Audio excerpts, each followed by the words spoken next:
کبھی آپ نے سوچا ہے آپ کا دل کیوں نہیں مانتا؟ کیوں ہم صحیح بات جانتے ہوئے بھی اسے مان نہیں پاتے؟ ہمارا دل اسے ماننے کو تیار ہی نہیں ہوتا۔ ایسا کیوں ہے؟ ہم سب کے ساتھ یہ ہوتا ہے۔ ہمیں پتہ ہوتا ہے کہ کیا صحیح ہے، لیکن دل ماننے کو تیار ہی نہیں ہوتا۔ نماز کا وقت آتا ہے، ہم کہتے ہیں بعد میں پڑھ لیں گے۔ ہمیں پتہ ہوتا ہے کہ کچھ چیزیں غلط ہیں، لیکن پھر بھی ہم وہی کرتے ہیں۔ ایسا کیوں ہوتا ہے؟ کبھی سوچا ہے آپ نے؟ آپ نے کبھی اس بات پہ غور کیا ہے؟ ہم بدلنا چاہتے ہیں، سچ میں بدلنا چاہتے ہیں، لیکن اندر سے ایک آواز آتی ہے جو ہمیں روک دیتی ہے، اور پھر ہم خود سے ہی پریشان ہو جاتے ہیں۔ اصل مسئلہ یہ نہیں کہ ہمیں صحیح اور غلط کا فرق نہیں پتہ۔ مسئلہ یہ ہے کہ ہمارا دل ماننے کے لیے تیار نہیں، اور جب دل نہ مانے تو انسان چاہ کر بھی بدل نہیں سکتا۔ اسلام ہمیں بتاتا ہے کہ دل کی ایک حالت ہوتی ہے، دل نرم بھی ہوتا ہے اور سخت بھی ہو جاتا ہے۔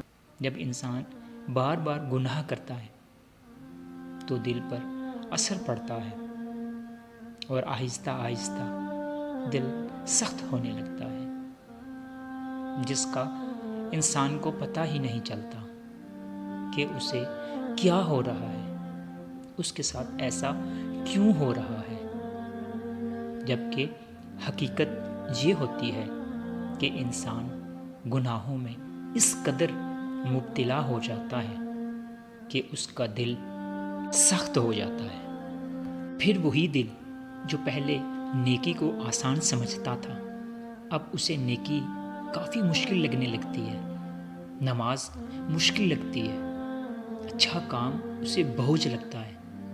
اور یہی وہ اصل جگہ ہے، یہی وہ مقام ہے جہاں انسان آ کر پھنس جاتا ہے۔ اسے سمجھ نہیں آتی کہ میں کیا کروں، میرے ساتھ ایسا کیوں ہو رہا ہے، میرے دل پہ اتنا زیادہ بوجھ کس چیز کا ہے۔ اسی لیے کچھ لوگ آسانی سے بدل جاتے ہیں، اور کچھ لوگ بار بار کوشش کر کے بھی نہیں بدل پاتے۔ فرق صرف ایک چیز کا ہے، اور وہ فرق کس چیز کا ہے؟ وہ ہے دل کی حالت کا۔ اب سوال یہ ہے کہ اگر دل نہیں مان رہا تو اسے کیسے منائیں، کیسے اسے راضی کریں؟ سب سے پہلی چیز دل کو راضی کرنے کی وہ ہے استغفار۔ استغفار دل کو صاف کرتا ہے، یہ دل کے زنگ کو ختم کرتا ہے۔ دوسری چیز قرآن سے تعلق ہے۔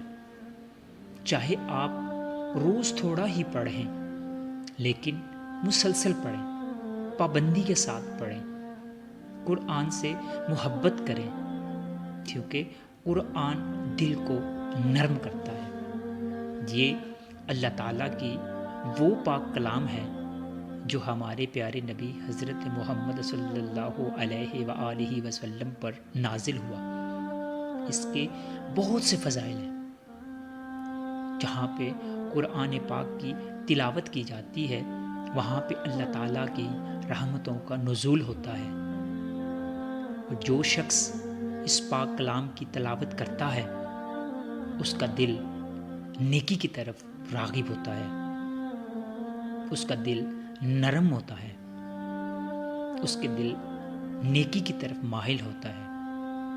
اور جہاں پہ قرآن کی تلاوت کی جاتی ہے وہاں پہ اللہ تعالیٰ کی نورانی مخلوق یعنی فرشتوں کا نزول ہوتا ہے۔ تیسری چیز گناہوں سے دوری ہے۔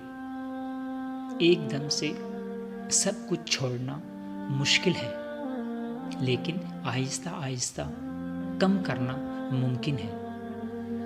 ہر دن خود کو بہتر بنانے کی کوشش کریں۔ یاد رکھیں، دل کو زبردستی نہیں بدلا جا سکتا، لیکن اسے آہستہ آہستہ ٹھیک تو کیا جا سکتا ہے۔ اور جب دل ٹھیک ہو جائے تو انسان خود بدل جاتا ہے۔ اور جب انسان کا دل بدل جاتا ہے تو پھر نیکی مشکل نہیں رہتی، بلکہ آسان ہو جاتی ہے۔ پھر وہی نماز جو پہلے بوجھ لگتی تھی اب سکون بن جاتی ہے۔ پھر وہی قرآن جو پہلے نہیں کھلتا تھا اب دل چاہتا ہے اسے بار بار پڑھا جائے۔ اور سب سے خوبصورت بات، انسان کا دل خود بخود اللہ تعالیٰ کی طرف مائل ہونے لگتا ہے۔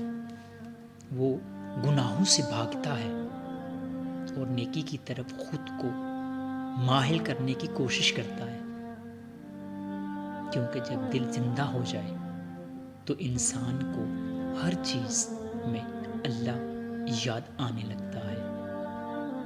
اور یہی اصل کامیابی ہے کہ انسان کا دل اللہ کے قریب ہو جائے، کیونکہ جب دل اللہ کے ساتھ جڑ جائے تو پھر دنیا کی کوئی بھی چیز انسان کو خالی نہیں کر سکتی۔ سکون بھی ملتا ہے اور راستہ بھی صاف نظر آنے لگتا ہے۔ تو اگر آپ چاہتے ہیں کہ آپ کا دل ماننے لگے تو آج سے اسے نظر انداز نہ کریں، اسے ٹھیک کرنے کی کوشش کریں، اسے نیکی کی طرف مائل کرنے کی کوشش کریں، کیونکہ جب دل بدلتا ہے تو انسان کی پوری زندگی بدل جاتی ہے۔